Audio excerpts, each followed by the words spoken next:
How to quantum leap your results through shifting your identity, not your efforts. Your quantum leap begins with connection to source, the connection to all infinite potential, the quantum field. And when you know, you feel, and you receive your connection to the source, you are one with the source. You're not separate. And this is your first step. It begins the moment you decide that not good enough or other limitations that your human experiences is just a human condition. It is not your whole truth.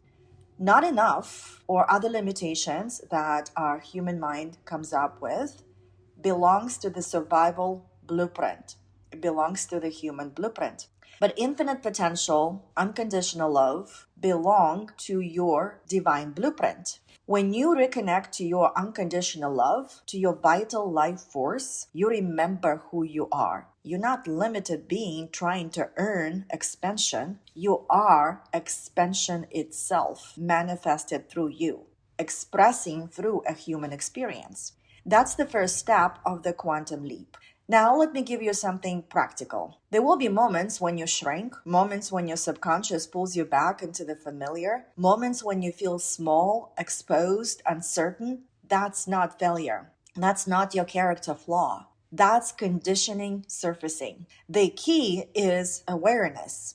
And every time you are consciously aware, you are expanding your level of consciousness. You are rising your identity. You are rising and getting closer to the potential that you're here meant to express. That's why awareness, our consciousness, is our divine gift. And you can use your mental faculty to practice awareness moment to moment. When I notice myself shrinking, I imagine two parts of me. That is the conditioned self, the human self who's been through all the physical experiences, the one that feels not good enough, scared, protective, limited. And there is the higher consciousness, or my divine self, my essence, if you will, at the spiritual level. And that's just simply the loving awareness. It's the light that you perhaps hear in other teachings or books. The unconditional love is the light that transmutes everything and comes back to love. And that's the love that is steady, grounded, unconditional, embodied, and it's always within you. Through your point of awareness, you are connecting to your unconditional love, to the part of you who is aware. And instead of fighting the scared part or do some shadow work or do forgiveness statements or write some journaling prompts and all of that, which all of that can be handy. But sometimes I feel like we get stuck there without forgetting that we always have access to unconditional love. So and I like to use this acronym that I call SHIFT. So I see myself in my mind's eye that I have this higher self, this unconditional love, loving awareness part, which is always aware. And she is witnessing my human part who is going through some doubt or some limitations. And I use this acronym by talking to my human limited part. And I just simply let her know, I see you, I hear you, I love you, I feel you, I thank you. That's SHIFT. And when we don't fight, as we know, what we resist persists, right? So but when we don't fight and we are unconditionally loving that part and letting her being heard, seen, felt, experienced, thanked, right? And then what is love? What do we all want? We want exactly that. We want to be seen. We want to be heard. We want to be loved. We want to be expressed in our own ways and still feel loved. Well, that's never outside of you. You can always access that part through your point of awareness. And now, let yourself be heard by you. Let yourself be seen by you. Let yourself be loved by you. Let yourself be felt by you with gratitude. And that creates this emerging energetic frequency that integrates all your parts and brings them back to wholeness, to your whole truth. On your spiritual plane, mental plane, and the physical plane, you are whole. You are back to the expansion that you are, and you don't have to earn it. You integrate your parts through love, the frequency that embodies and allows it all. So again, what is love? Love is being seen and still being safe. Love is being heard and still being held. Love is being felt and still being whole.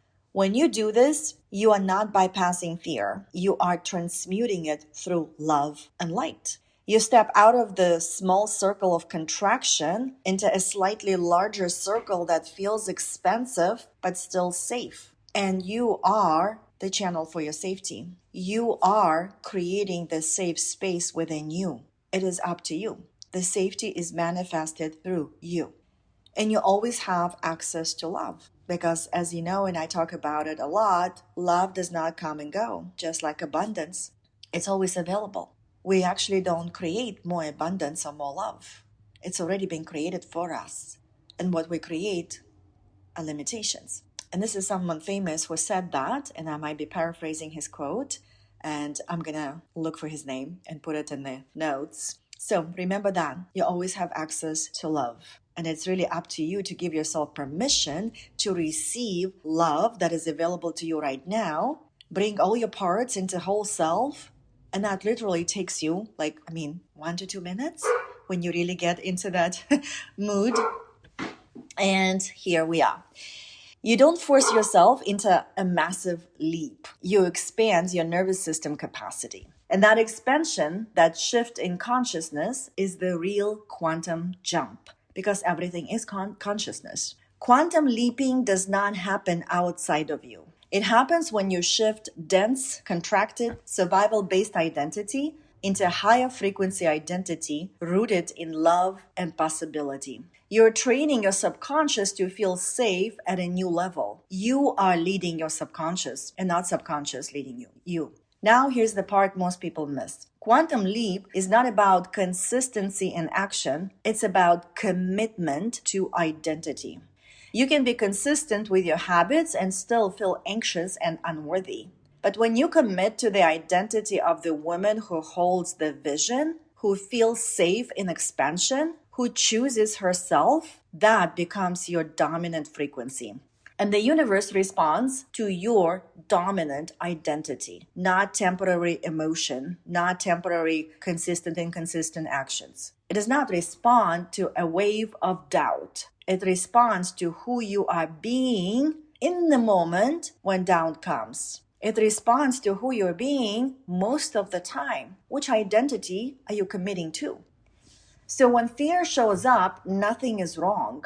You redirect, you transmute, you recommit, you shift. I see you, I hear you, I love you, I feel you, I thank you. You remind yourself, I'm allowed to have this vision. I am safe to expand. I choose myself. I choose my vision. And from that place, your quantum leap becomes inevitable. Because the leap is not about chasing results. It's about stabilizing into the identity that matches them.